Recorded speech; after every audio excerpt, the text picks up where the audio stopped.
Buenas tardes. Antes que nada, permítame que me presente. Soy Miguel Ángel Casermeiro.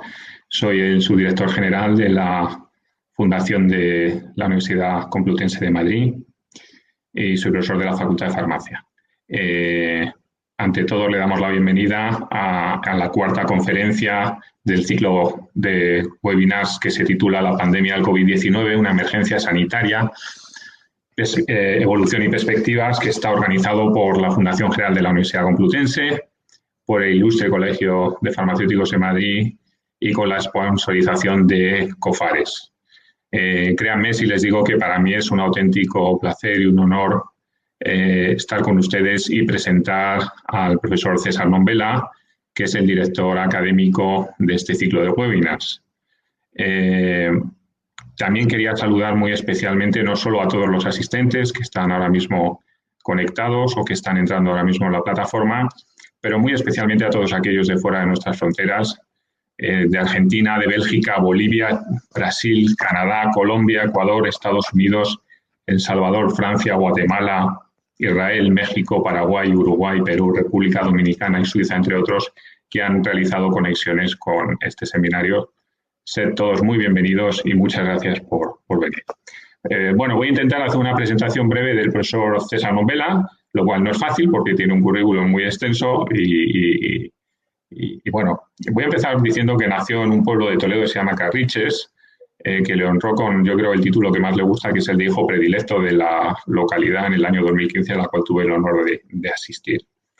El profesor Nombela estudió en el Ramiro Maeztu y lo remarco porque yo también soy del Ramiro. Me gusta tener compañeros de instituto, ¿no? Es licenciado en farmacia y en química, es doctor en farmacia por la Universidad de Salamanca.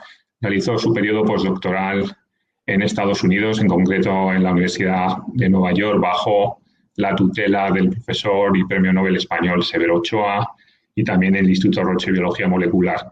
Cuando acabó su estancia en Estados Unidos, ya vino a España, sacó ingreso en el Instituto de Microbiología del CSIC y de allí sacó la cátedra, siendo muy joven, un catedrático muy joven de microbiología en la Universidad Complutense de Madrid. Ha tenido un extensísimo relación con la profesión farmacéutica, ha sido presidente del Consejo Nacional de Especialidades Farmacéuticas, de la Federación Española de Sociedades de Microbiología, es el presidente de la Fundación Carmen y Severo Ochoa por legado testamentario. Es miembro de distintas academias, la Academia Europea, miembro de número de la Real Academia de Farmacia y tiene, bueno, pues una extensísima, ya os digo, carrera científica. Es uno de nuestros autores más citados, con unos índices H muy importantes. Y además esto le da tiempo todavía para participar muy activamente en otra faceta muy importante, que es asesor de distintos comités de ética y bioética.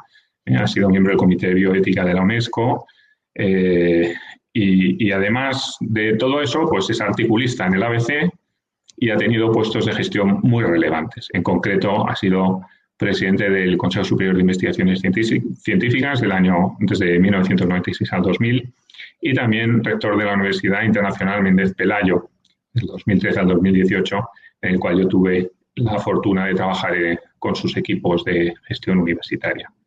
El profesor Nombela va a participar, el título de su conferencia es La terapia de la enfermedad del COVID-19, avances en el tratamiento curativo y perspectivas de vacunación. Y me gustaría dejarle con cómo acabó él ayer la intervención, diciendo que cuando empezó la epidemia, realmente el tratamiento para COVID-19 era cero, no había ningún protocolo, no había ningún tratamiento. Y yo creo que este es un buen ejemplo de cómo toda la comunidad científica, la comunidad médica, todas las empresas, todos los organismos de investigación se han puesto a trabajar de manera coordinada. Y solo por daros muy pocos datos. Ayer me metí en la página web que gestiona los ensayos clínicos, en Clinical Trials, y de tener cero hace pocos meses, pues hay 1.409 ensayos clínicos, de los cuales 220 ya están en fase 3, son fases muy avanzadas, y que además está suponiendo una revisión enorme de todo el catálogo de terapias, ¿no? Se está sometiendo a revisión todo. Y cuando digo todo, es todo, meteros ahí y dedicaros a bucear un poco porque es muy interesante, ¿no? Desde el uso de la medicina tradicional china, a revisión de tratamientos para otras patologías como es la hidroxicloroquina, que era un antimalárico típico, diferentes moduladores celulares. También se están generando nuevas moléculas, lo que está suponiendo además unos movimientos empresariales muy importantes. Plasma hiperinmune, Grifols está extrayendo anticuerpos, Gilead tiene el Remdesivir, un análogo de nucleótidos recientemente aprobado por la FDA, etcétera, etcétera.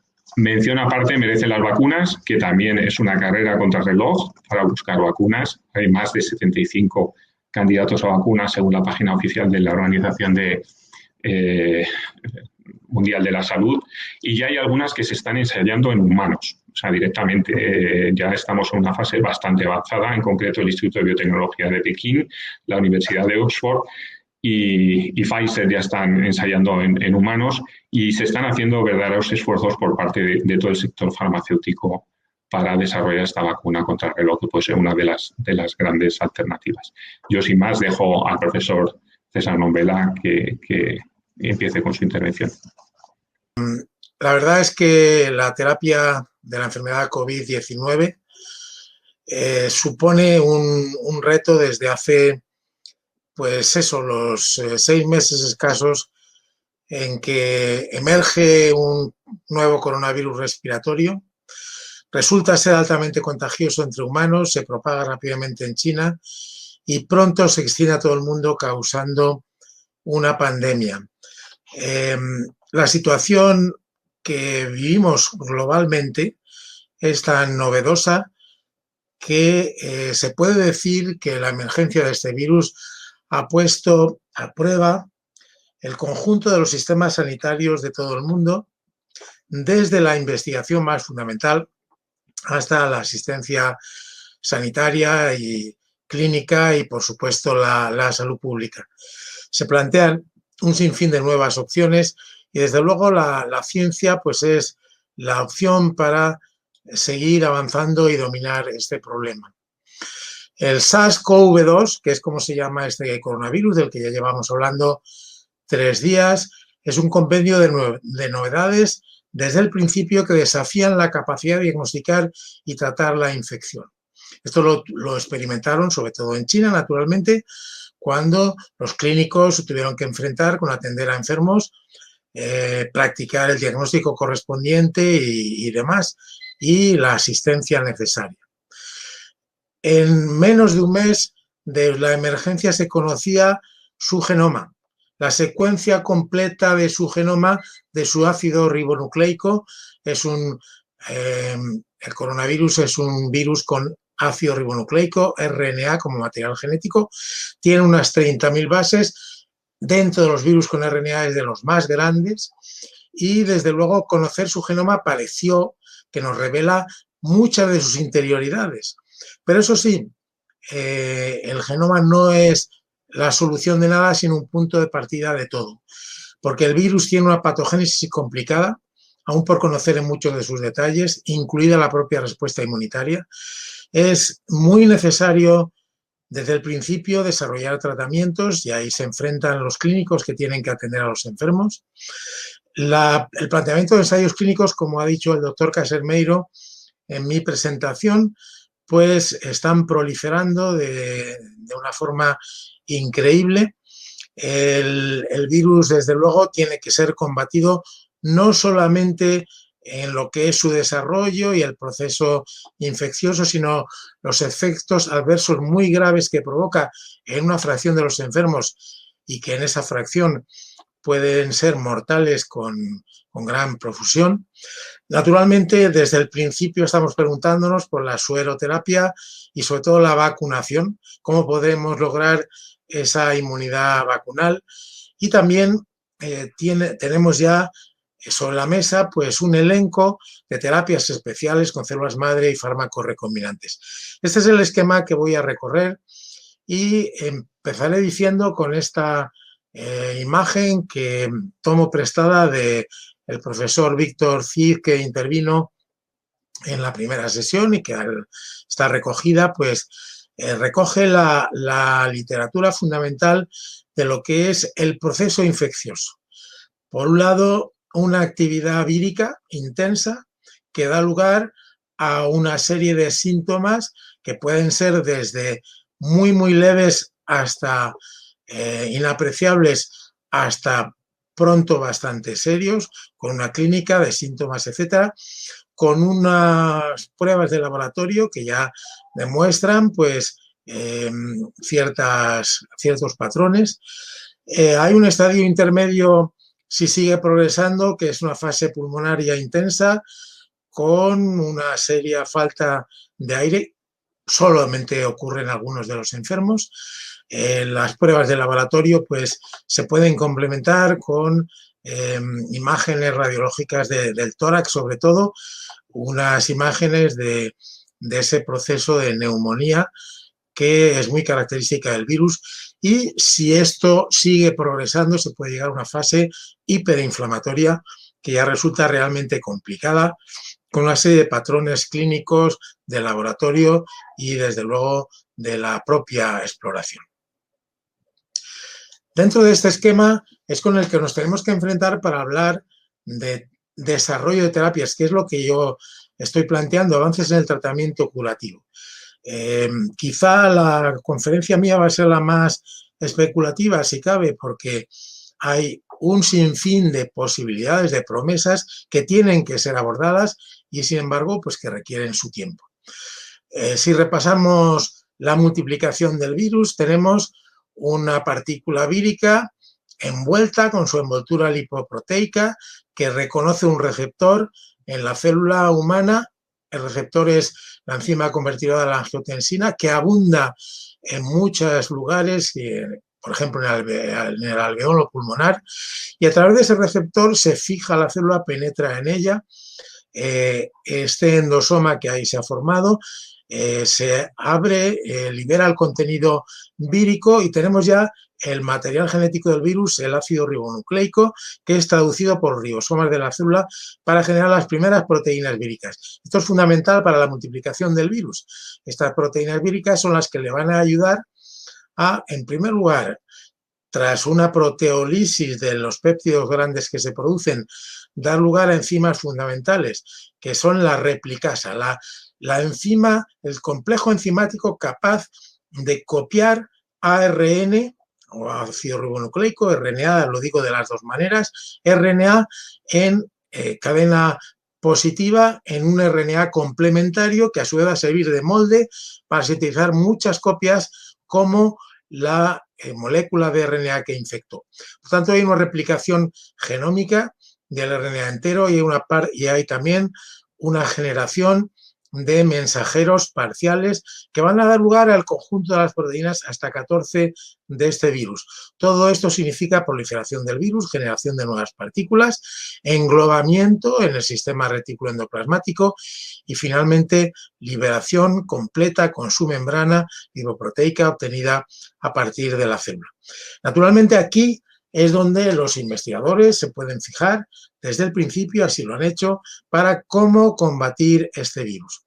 A la hora de plantear terapias, pues la medicina actual permite abordar desde un punto de vista del conocimiento más racional, el conocimiento de lo que llamamos dianas, aquellas estructuras o funciones del virus que son susceptibles de ser bloqueadas con moléculas que puedan servir de fármacos y desde ahí desarrollar medicamentos.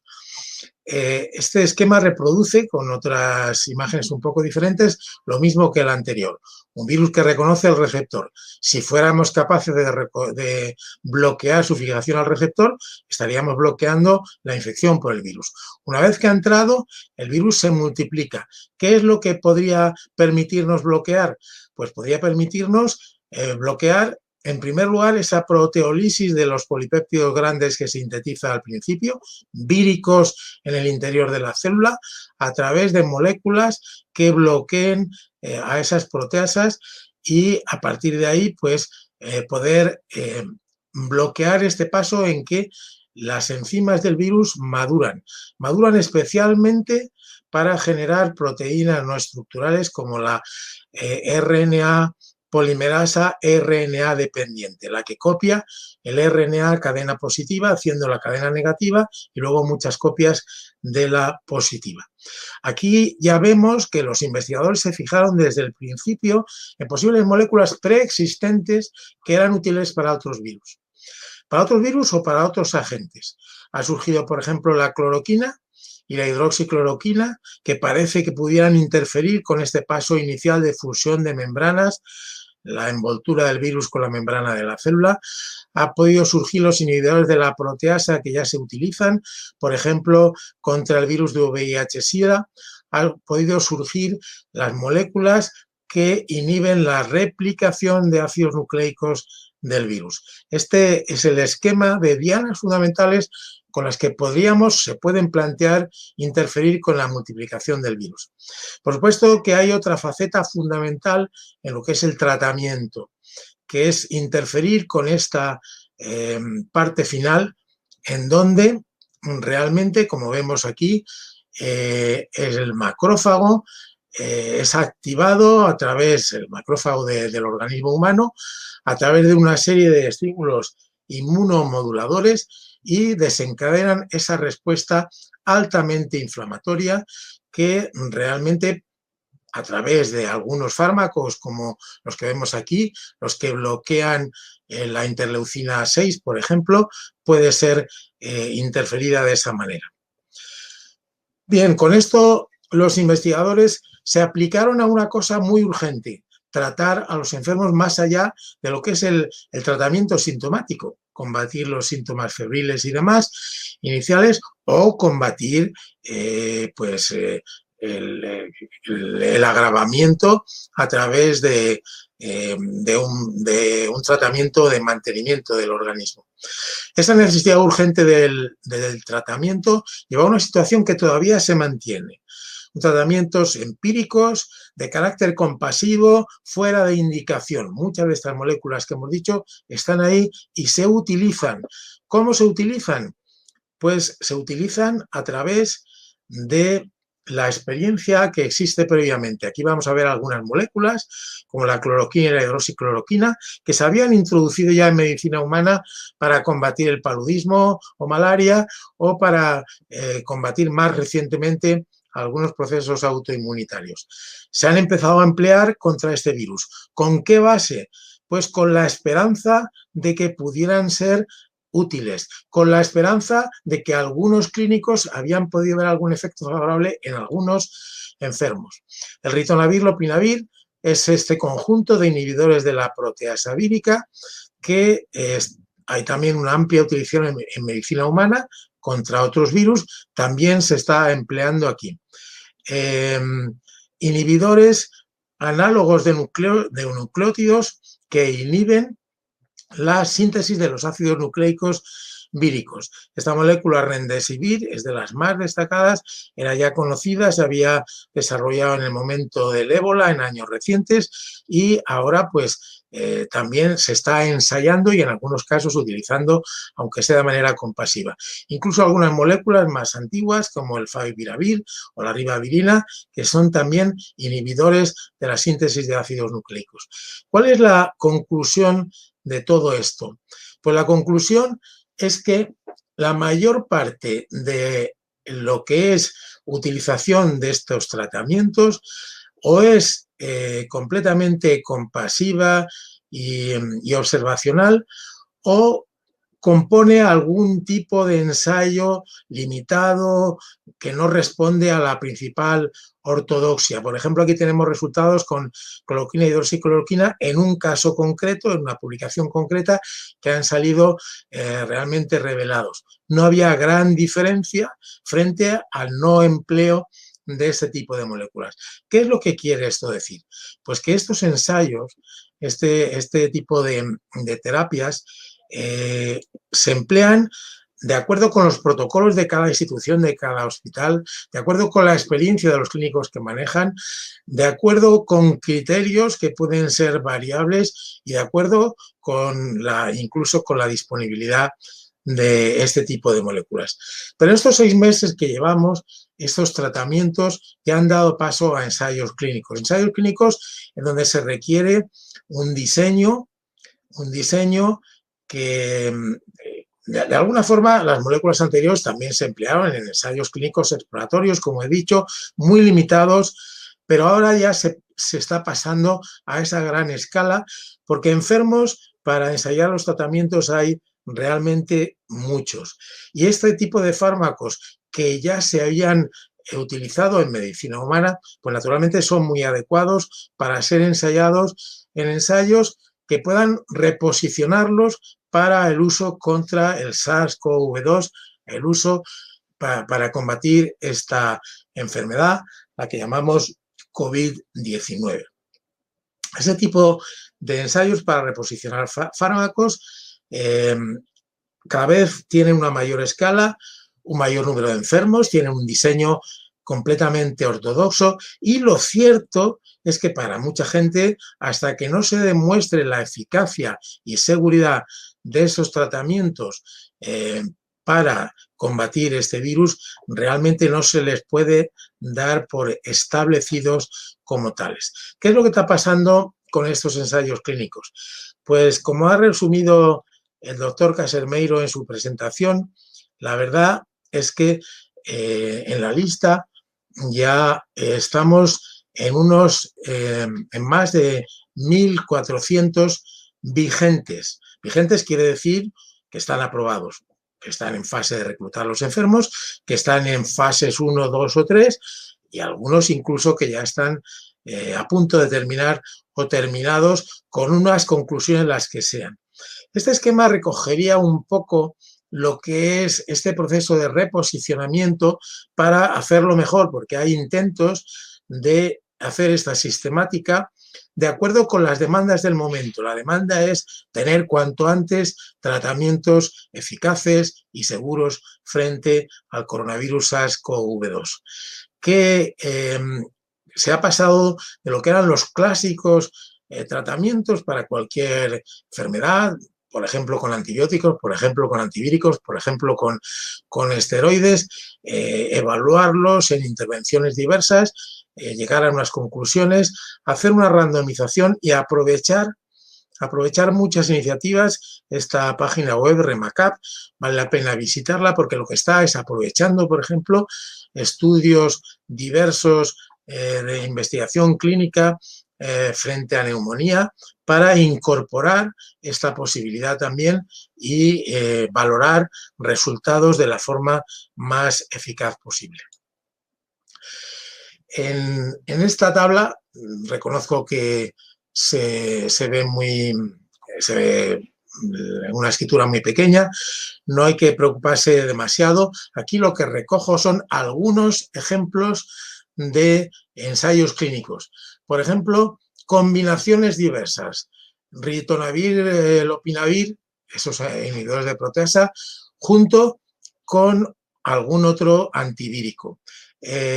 Combinaciones de inhibidores de proteasa con inhibidores de la replicación vírica. Combinaciones de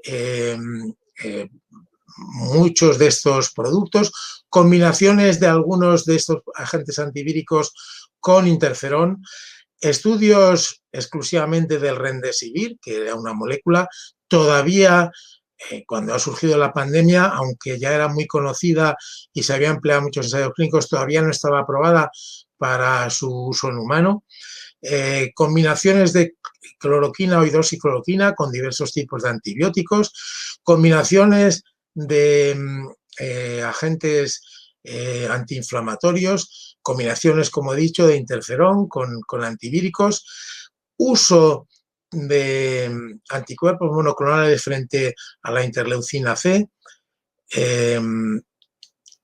Continúa esta lista, que lo que está suponiendo es de una forma sistemática y racional, basada en el conocimiento de las dianas, en moléculas en las que ya existe alguna experiencia en uso humano, su puesta a punto para demostrar si realmente se les puede aprobar como agentes antivíricos para el tratamiento de estas infecciones.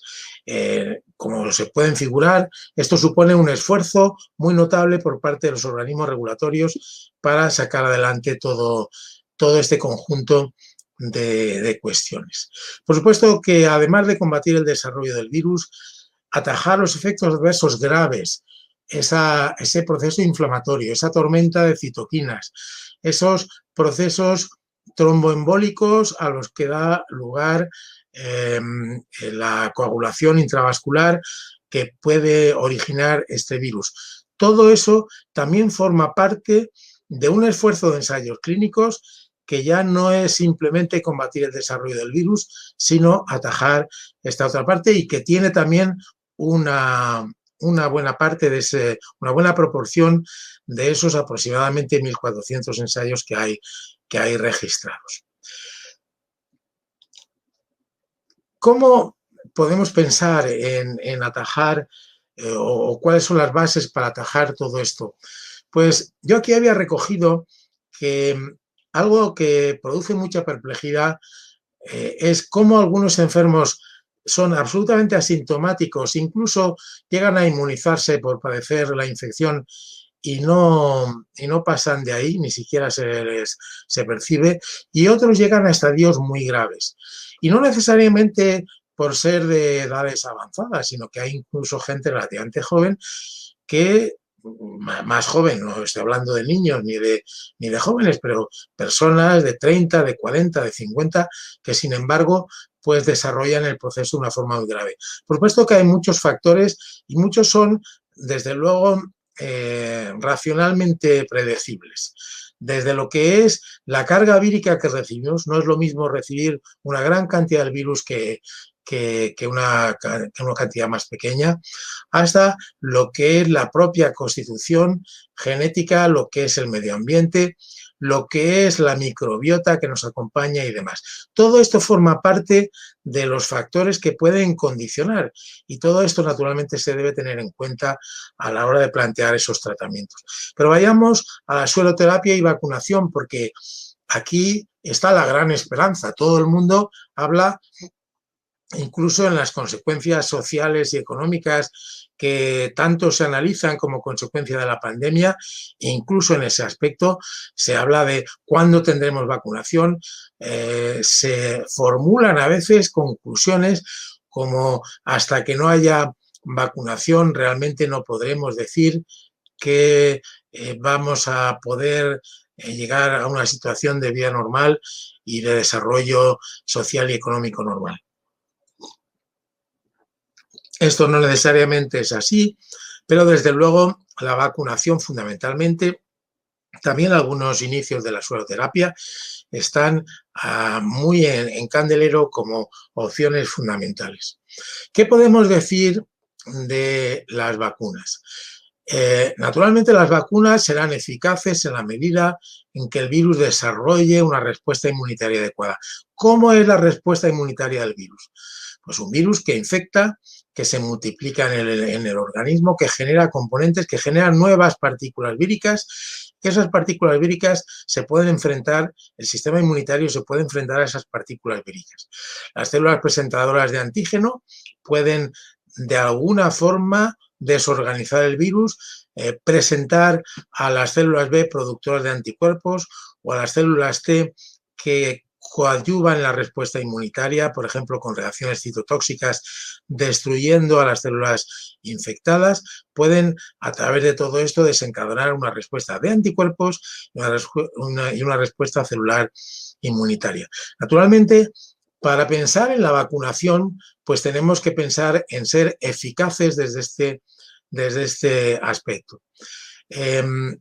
Hay que decir, sin embargo, que en esa necesidad que vamos teniendo de conocer cada vez más las pautas específicas de este virus, pues vemos en este esquema realizado en el Instituto de Salud Carlos III, cómo sin que tengamos muy claro por qué, puede haber procesos de infección vírica que desencadenen una respuesta inmunitaria eficaz, en el cual se desencadena el proceso, como ya hemos descrito, a través de inmunidad de anticuerpos, inmunidad celular, pero puede también haber una respuesta inmune disfuncional, en la cual realmente se produce un gran daño endotelial en los vasos, se produce una inflamación extendida, se produce una infiltración excesiva de macrófagos, se produce una liberación intensísima de citocinas del sistema inmunitario que realmente acaban provocando ese edema pulmonar, esa neumonía gravísima y esa reacción fatal. El profesor Cid, en su magistral conferencia con la que inauguramos este ciclo, se refería también a esta respuesta inmunitaria y cómo la evasión de la inmunidad innata en los primeros estadios de infección es clave en la virulencia. Y desde luego lo que se da en este caso es una inducción tardía de la producción de interferón. La producción de interferón es una respuesta normal ante cualquier infección vírica. Esa respuesta tardía supone una alteración del proceso inmunitario y podría explicar muchas de las cosas que vemos. ¿En dónde radica la vacunación? Y aquí quiero hacer un énfasis. La mayor parte de los planteamientos, no exclusivamente, pero la mayor parte de los planteamientos se han fijado en esa glicoproteína S de la espícula del virus, esa que forma esas estructuras que le dan el aspecto de coronita, en esta proteína que es donde está la clave de la patogénesis y por tanto la clave del diseño de vacunas. Sabemos mucho de esta proteína, no solo del virus SARS-CoV-2, sino de otros congéneres, por ejemplo el SARS-1 que emergió en 2002, o, por ejemplo, otros SARS que están presentes en el murciélago o que incluso afectan a la especie humana, produciendo catarros muy benignos, perfectamente banales. Esta proteína es la clave. Y ya dijo el doctor Víctor Cid que cambios en el sitio de unión al receptor, el receptor de esta proteína es la AC2, la enzima convertidora de la angiotensina, es el producto de un gen que se llama así, la proteína correspondiente está en las células y la fijación del virus a través de la proteína es lo que permite su penetración. Por tanto, bloquear esta proteína es el objetivo racional de los procesos de vacunación tal como se están planteando. Este esquema lo desarrollo mucho más, pero simplemente sirve para decir que ahora mismo esas 70 y tantas plataformas de vacunas, que muchas de ellas son inéditas, algunas de ellas nunca se han empleado para producir vacunas, pero ahora se piensa que puede ser la ocasión, que van desde introducir el RNA del virus como agente vacunal para que exprese proteínas del virus y el organismo las reconozca y reaccione inmunitariamente frente a ellas, o DNA complementario de ese RNA del virus que pueda hacer la misma función, o proteínas o formas recombinantes, formas adecuadas de esta proteína S que se administren como antígeno, o vacunas vectorizadas en otros virus en las cuales sean capaces de expresar esta proteína del SARS-CoV-2 en el organismo humano. O formas ya muy clásicas, esto es lo más clásico en vacunas, o bien el virus correspondiente inactivado, por calor o por otros agentes, el virus está muerto, pero sus componentes antigénicos están ahí, o virus atenuado, que puede introducirse y que puede multiplicarse en el organismo y dar lugar a esas proteínas. Como se pueden figurar, estas formas de virus atenuado sobre todo, o de virus con vectores pueden ser las que presenten más problemas de seguridad, mientras que las que sean solamente a base de ácidos nucleicos pueden ser más seguras de administración y por tanto pueden ser una opción muy clara. Aquí tengo algunas imágenes simplemente para ilustrar que esta proteína S es conocida tanto en todos sus detalles, en todos sus lugares de fijación al receptor de la célula. Por tanto, tenemos mucho avanzado desde el conocimiento básico de carácter molecular. Pero claro, tenemos entonces una situación que acaba de definir la revista Nature Biotechnology como The Pandemic Pipeline, es decir, la línea de productos farmacéuticos propia de una pandemia, propia de una emergencia. Y así es como nos estamos manejando. No hay más remedio que hacerlo de esa manera.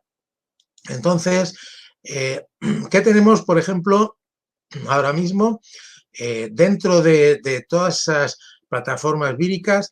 Pues, por ejemplo, las que son a base del propio virus, se ha inactivado o se ha atenuado en su virulencia. Hay unas pocas de ellas, son quizá las que menos están en desarrollo. Hay bastante esfuerzo en vacunas que lleven antígenos de este virus, antígenos partes de la proteína S fundamentalmente, quizá también de alguna otra, en vectores víricos. Aquí hay bastantes. Vacunas de ácidos nucleicos en las cuales no hay mucha experiencia en producción y en aprobación, pero que ahora se ven como una opción muy inmediata, y algunas de las que están ya de camino están ahí. Pues hay bastantes, pero sobre todo las basadas en diversas formas de la proteína, sean recombinantes, obtenidas de diversa manera, son las que fundamentalmente se están obteniendo. Por supuesto que las vacunas que lleven los ácidos nucleicos, DNA o RNA, expresarán el DNA, es capaz de multiplicarse, dar lugar a mensajeros que originen las proteínas. El RNA directamente serviría como mensajero. Esta es una opción de vacunas, pero hay estas otras posibilidades, como he dicho, de virus, coronavirus, genes de proteínas del coronavirus que forman parte del propio vector, del propio virus que sirve como vector, o vacunas a base de la propia proteína.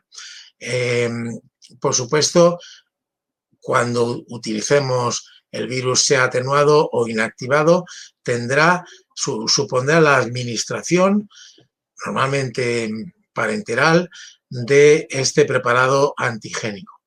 ¿Qué es lo que cabe esperar de todo esto?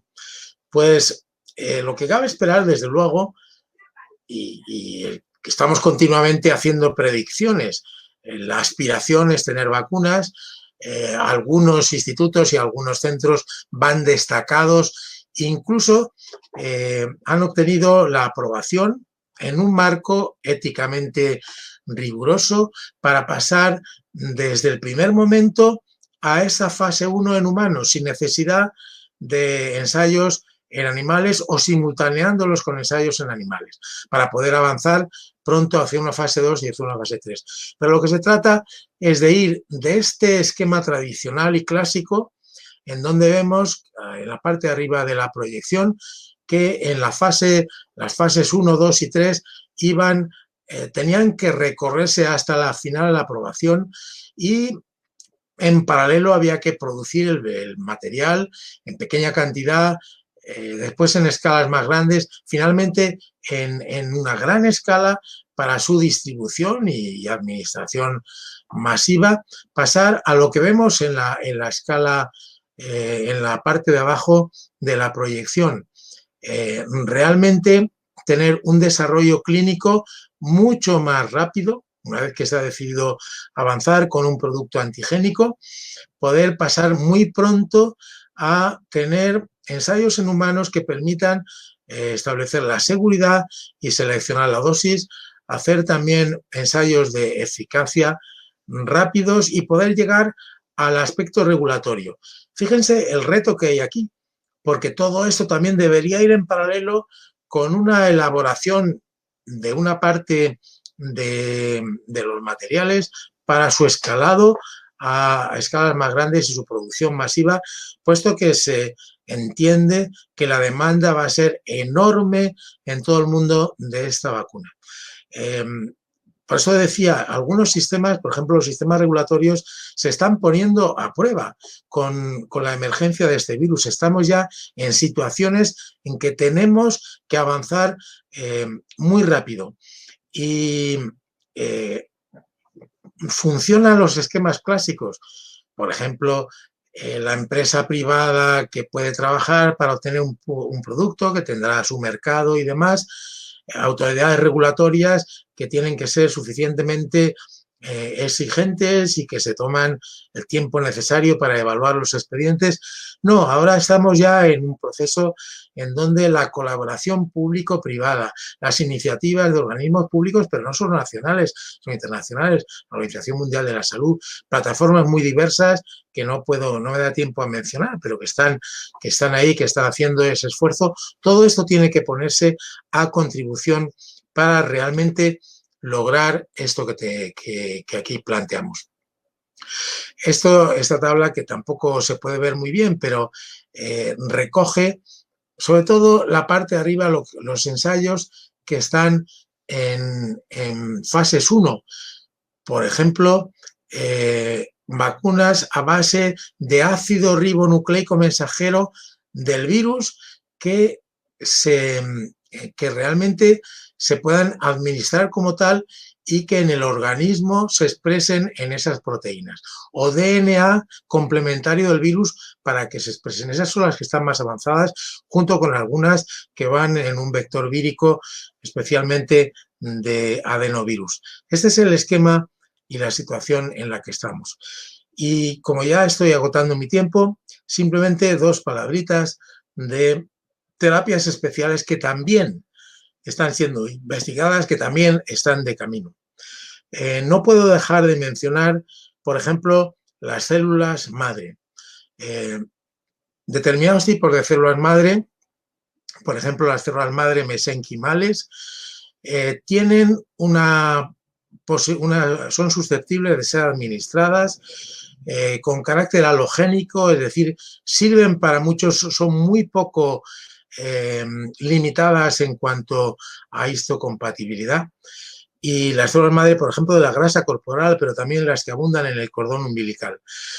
Muchas de las células tienen un poder antiinflamatorio muy notable. En España, el doctor Damián García Olmo, cirujano de la Fundación Jiménez Díaz, es el primero que ha desarrollado un producto de células madre para tratamiento. En su caso, a lo largo de más de 15 años ha trabajado en un producto que son células madre de la grasa corporal de carácter halogénico para tratar procesos intestinales inflamatorios. Por ejemplo, enfermedad de Crohn o patologías relacionadas. Bueno, pues ahora se está planteando ya un ensayo clínico para abarcar estos efectos verdaderamente letales en una fracción enorme de los enfermos que alcanzan ese estadio fuertemente inflamatorio con la tormenta de citoquinas. También hay algunos fármacos recombinantes, por ejemplo, la proteína, formas de la proteína AC2 para ser administradas y que pudieran bloquear el virus sin que el virus entonces se introdujera en las células. Son algunos ejemplos, habría otros muchos, pero no tengo tiempo de entretenerme en ello. Ya sí voy a terminar, pero permítame 2 comentarios breves.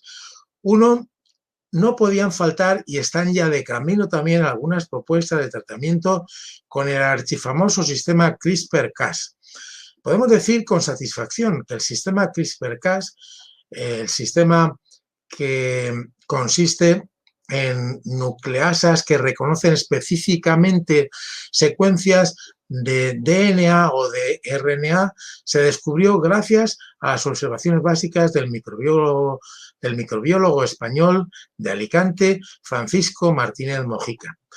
Francisco Martínez Mojica dio nombre a la tecnología CRISPR y ahora mismo es el acrónimo más repetido en toda la literatura biomédica, pero con gran diferencia frente a cualquier otro, porque sirve para acoplarlo a todo. Pues ya hay propuestas de que se podrían desarrollar sistemas CRISPR para atajar en el organismo al ARN del virus, reconocer secuencias específicas en este ARN del virus que vemos, en todas secuencias que además se podrían distinguir de otras que puedan ser, porque el sistema CRISPR reconoce secuencias pequeñas y se podrían distinguir de otras que están en el genoma humano y que esas no nos interesaría. Desarrollar el sistema CRISPR como antivírico. No está en ensayos clínicos, ni creo que lo esté en las próximas semanas, pero en no mucho tiempo, sin duda, aparecerá esta posibilidad. Y así cierro diciendo que los virus representan algo que es un grupo tan vasto que no nos puede sorprender que sigan apareciendo, como ha ocurrido. Nuestra historia es el origen de este virus y demás, que ya se ha tratado en otras conferencias y que se sigue discutiendo. Pero si tenemos en cuenta que se han descubierto hasta el momento, conocemos 111 familias de especies víricas. 25 de ellas tienen capacidad para infectar a seres humanos. De entre ellas, se estima que hay 1.760.000 virus no conocidos con potencial de emerger, y que entre ellos se estima igualmente que hay del orden de 700.000 con capacidad para producir infección en humanos. Fíjense que todos los avances que sin duda se van a producir como consecuencia de esta infección, pues nos tienen que ir preparando para un problema que vamos a tener ahí y que la ciencia biomédica va a tener que conocer cada vez mejor y poderse enfrentar a él cada vez con mayor eficacia. Muchísimas gracias por su atención.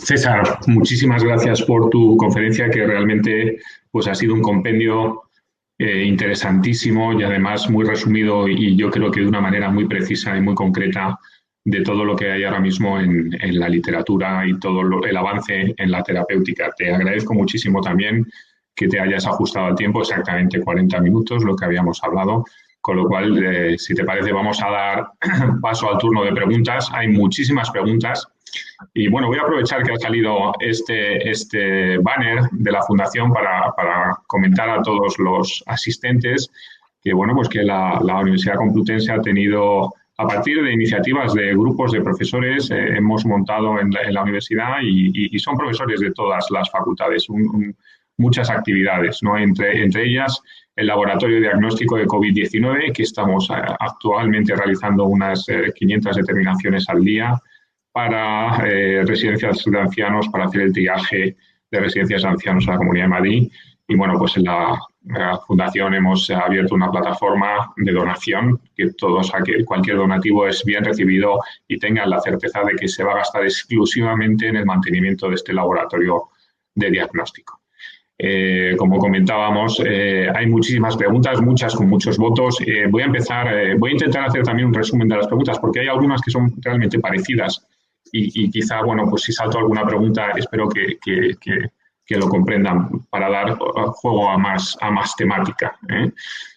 Don Pedro Mateo comenta: buenas tardes, profesor Nombela. La hidroxicloroquina, cloroquina, tiene una contrastada actividad antiviral, antiinflamatoria y bastante base farmacofisiológica para luchar contra esta infección. Con la información que disponemos en estos momentos, ¿cuál sería su opinión en el uso como profilaxis post-exposición en personal sanitario o en familiares de pacientes afectados por la cuarentena domiciliaria? La verdad es que me tengo que remitir a lo que actualmente se hace. Se está utilizando mucho, porque como he dicho, los protocolos en cada lugar pueden variar. Y se está utilizando mucho. Hay algunos investigadores que lo han favorecido desde el principio e incluso el pronunciamiento del presidente Trump ayudó mucho a posicionar este fármaco. Lo que sucede es que estamos todavía a la espera de que algunos de esos ensayos randomizados, diseñados, con enfermos suficientes, con controles suficientes, pues arrojen un resultado que permita aprobar la indicación. Por eso, bueno, yo no soy clínico y por tanto no tengo la responsabilidad de administrar tratamientos, pero entiendo que haya clínicos que lo recomiendan, que lo prescriben, y entiendo que haya otros que no, porque esa es la cuestión. Es muy posible que surjan ensayos clínicos en donde se demuestre que la cloroquina o la hidroxicloroquina es adecuada para tal o cual situación y tal o cual circunstancia y no lo es para tal otra. Así es la experimentación clínica. Hay que decir, en todo caso, que con la hidroxicloroquina sí que hay que tener la precaución porque es de los fármacos empleados con pasivo o con uso empírico que más efectos secundarios están produciendo, especialmente en pacientes cardiópatas, alargar el QT, y los cardiólogos están viendo una cantidad notable de complicaciones por culpa de todo esto. Por eso, naturalmente, el clínico que la prescriba dentro de este esquema con el que ahora se funciona, seguro que lo tendrá muy en cuenta esta circunstancia. Muchas gracias, César. Hay mucho interés en preguntas relacionadas con vacunas y con sueroterapia. Una de las más votadas, María Díaz Laviada, comenta: ¿se puede esperar que la vacuna tenga una capacidad inmunogénica mayor que la infección natural? Puesto que se están viendo casos de infección natural que no generan anticuerpos y, por tanto, se duda que el individuo esté protegido frente a una segunda infección. Vamos a ver, de nuevo, como todo es aprender con este virus en pocos meses, tampoco hay una certeza en relación con la respuesta inmunitaria. Pero yo creo que ya hay estudios que vienen a decir que lo normal es que se produzca una respuesta inmunitaria en cualquier persona afectada. De mayor o menor intensidad, de mayor o menor duración, ya eso sí puede depender de otras muchas circunstancias. Por supuesto que puede haber también deficiencias en cuanto al sistema inmunitario de algunos enfermos y esto afecta. Ahora, ¿en qué medida la vacuna pueda ser suficientemente inmunogénica y mimetizar de alguna forma la respuesta? Porque con la vacuna lo que pretendemos es una respuesta inmunitaria protectora de la mayor duración posible. Sabemos en la práctica que hay vacunas que protegen durante periodos prolongados de tiempo, la experiencia ya lo ha dado, y que hay vacunas que protegen durante periodos muchísimo más cortos. En esta vacuna está por ver. Y está por ver, yo creo, mi percepción es que de las primeras que podrán llegar a ser empleadas sean estas vacunas con ácidos nucleicos o vacunas con algunos vectores víricos muy consolidados, como el adeno, y probablemente pues será ahí en el momento en que se tendrá que evaluar qué anticuerpos producen, cuál es la duración de la respuesta y cuánto tiempo permanece especialmente esa memoria inmunitaria. Otra pregunta relacionada con el tema la realiza Fernando Laborda y dice: ¿el uso del suero de enfermos que han superado la enfermedad y son IG positivos es eficaz? Sí, ese es un aspecto que se me ha pasado dentro de la síntesis que he tenido que hacer.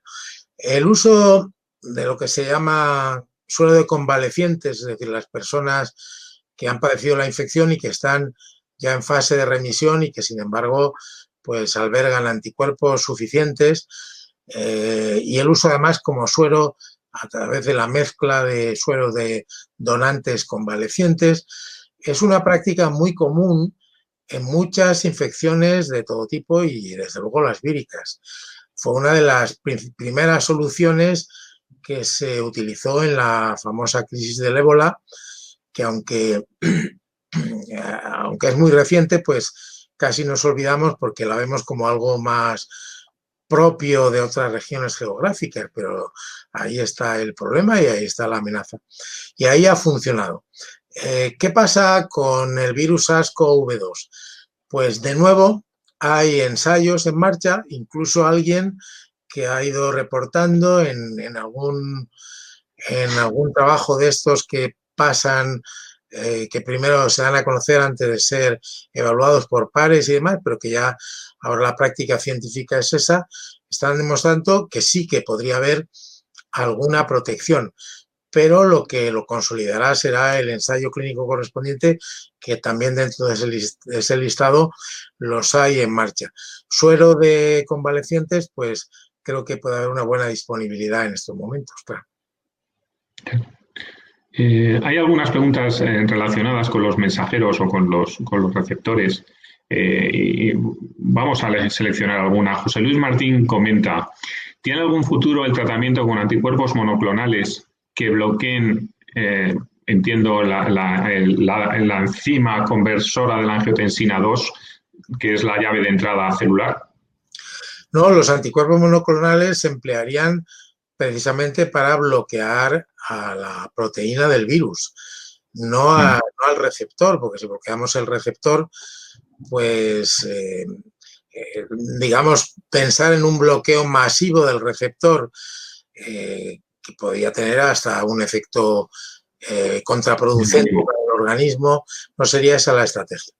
Dentro de las estrategias novedosas también está ya la generación de DNAs que codifiquen anticuerpos monoclonales humanizados o humanos para bloquear a la proteína. Es decir, también hay procedimientos para seleccionar no anticuerpos monoclonales, sino los genes de esos anticuerpos monoclonales para administrarlos a modo que podríamos administrar el DNA propio del virus. En este caso sería DNA propio de los anticuerpos. También hay, en este sentido, iniciativas de investigación y probablemente pronto ensayos clínicos para procurar monoclonales que bloqueen al virus. La verdad es que entre monoclonales y policlonales, la diferencia en cuanto a su naturaleza, pues es claro, los primeros tienen solo una especificidad, bloquean solo un epítopo en concreto, mientras que los policlonales son una mezcla de los que bloquean múltiples epítopos. En algunos casos, en algunas situaciones, los anticuerpos monoclonales ya hay una gran experiencia en la terapéutica, por ejemplo, del cáncer, por ejemplo, de algunos procesos autoinmunitarios, pero procesos infecciosos de este estilo, induciendo además el monoclonal en el propio organismo, realmente sería una estrategia novedosa, pero que sin duda está ahí como una posibilidad y algo estaba implícito en alguna de estas tablas que he mencionado. Otra pregunta que yo creo que tiene tiene bastantes votaciones y es interesante. Pregunta Carmen Sanz. Buenas tardes, doctor. ¿Qué opina sobre la aparición de estudios de vacunas avanzados?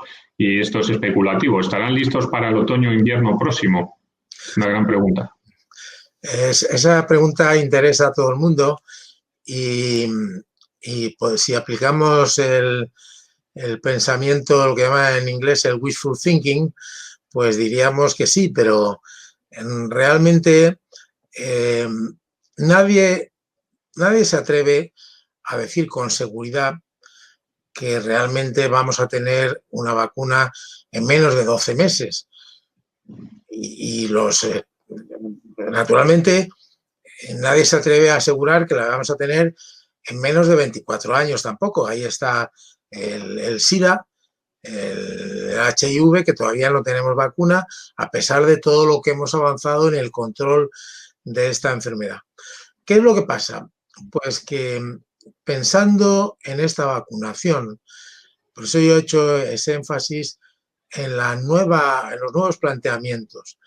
Imaginemos que algunas de estas vacunas pues resultan sorprendentemente adecuadas, muy seguras, muy eficaces y ya la tenemos. Y ahora la tenemos que producir. ¿Tenemos una fábrica que la pueda producir en un mes y que pueda suministrar dosis para toda la demanda que va a haber? Por eso, claro, una de las cuestiones que ahora se está planteando es la necesidad de desarrollos más globales. Hay el interés pues, de organismos supranacionales como la Organización Mundial de la Salud en fomentar todo esto para asegurar que el acceso, cuando esto exista, no va a estar tan restringido como para que solo algunos que puedan pagar cantidades desorbitadas puedan tener acceso a ello. Yo he visto también muchas compañías privadas innovadoras muy metidas en la producción de vacunas, que han expresado su disposición a colaborar en un desarrollo que aspirara a una disponibilidad global y que no tuviera ese carácter tan comercial que legítimamente mucha gente, si cuando trabaja con eficacia y pone esfuerzo e inversión, pues aspira a obtener un retorno. Que en este caso se pudieran plantear una vacuna que, en caso de existir, fuera producida muy globalmente, con gran eficacia y en cantidades que le hicieran accesibles a prácticamente todo el mundo. Ojalá llegue todo eso. A partir de ahí, pues ya el resto no sabemos cómo será, pero yo la mayor parte de los expertos que he oído opinar, pues hablan como ese mínimo, a pesar de que hay ya plataformas, desde mitad del mes pasado, ya hay vacunas que se están administrando directamente en humanos, que están directamente en fase 1. Los comités éticos y demás han examinado el planteamiento, lo han aceptado, se han encontrado suficiente cantidad de voluntarios para someterse a ello, pero claro, en vacunas ya no es solamente tener voluntarios y poder medir en el torrente sanguíneo los anticuerpos que albergan frente al producto vacunal y demás, es también ensayos de campo, etcétera, etcétera, que requieren muchas más cosas. Esto me da pie para decir que en España hoy hemos conocido, ayer más bien, una noticia relevante que hasta ahora ha llegado tarde, pero por fin ha llegado. Conocemos que en España ha habido seroconversión, se puede estimar, en un 5% de la población. Es decir, que solamente un 5% de los españoles estarían protegidos por haber infecciones y eso además la distribución es muy heterogénea. En Madrid pues puede llegar al 10 y en algunas provincias no pasar del 2. O sea que esto por lo menos ya nos da un mapa de la serología que hay en España y quizá pues nos plantea opciones para pensar en su día en la vacunación. Profesor Novela, hay muchas preguntas todavía. Hay una en concreto que hace el profesor Víctor Briones que está muy relacionada con lo que acaba de comentar, que dice, en relación a las vacunas, si habrá competencia comercial o habrá un acuerdo para que sean de uso libre, ¿no? Creo que tiene relación con la pregunta anterior. Sí, en parte lo había contestado. Bueno, aprovecho para saludar al profesor Briones, director de los cursos de la Fundación de la Universidad Complutense, a quien ayer pues coloqué como director de la Fundación, pero bueno, todo en la Fundación sois un equipo muy compenetrado y demás. El profesor Víctor Briones tiene un reto importante, que es materializar unos cursos en las circunstancias en las que estamos, cuando había un ambicioso programa a desarrollar durante todo el mes de julio y ahora pues se ha visto realmente muy condicionado por las circunstancias que vivimos. Pero es verdad, el carácter comercial que pueda tener, yo no puedo descartar que haya alguien que demuestre que ha obtenido una vacuna y que intente obtener sus derechos de patente y luego comercializarla una vez que, claro, como he sabido, todo lo que es farmacéutico está sometido a una regulación por parte de las autoridades sanitarias, como es lógico, ¿no? Entonces, alguien que pudiera desarrollar una vacuna que fuera de mucha calidad, que pudiera obtener, de acuerdo con la legislación vigente, unos derechos de patentes y reclamar pues una compensación por todo ello. Yo creo que tal como están las cosas y tal como están en el mundo, pues realmente el interés de surgir una vacuna y sobre todo pronto, pues está en hacerla disponible con carácter global y a quien más lo necesita. Yo creo que no habrá que descartar que quien ha trabajado y ha puesto esfuerzo e inversión pues obtenga una compensación, pero que también esos resultados estén a disposición del común y que realmente pudieran, así lo están proclamando muchas empresas innovadoras, como digo, su voluntad de hacerlo accesible a todo el mundo con ese carácter general, universal, que conllevaría también un esfuerzo por parte del sector público de muchos países, por ejemplo, para poner a punto facilidades, instalaciones para una producción masiva. Porque, claro, no es lo mismo pensar en una vacuna que se va a administrar en algún lugar donde hay un proceso endémico que una vacuna que tenga que tener esta demanda tan universal como la que estamos hablando. Por supuesto que en su momento se podrán hacer también prioridades en cuanto a quién pueda ser más indicado que reciba la vacunación, personal sanitario, etcétera, etcétera. Bueno, pues yo creo que tenemos que cortar el turno de preguntas porque hemos cumplido el tiempo exactamente. Yo creo que todo el mundo, bueno, lamento no poder seguir leyendo preguntas. Quiero de verdad darte las gracias, César, por tu conferencia, que en mi opinión ha sido magistral. Y bueno, pues no me queda más que hacer un par de anuncios o tres que sí lamento, pero tengo que decirlo. Bueno, el primero es que mañana no va a haber webinar porque es San Isidro y se va a trasladar al lunes.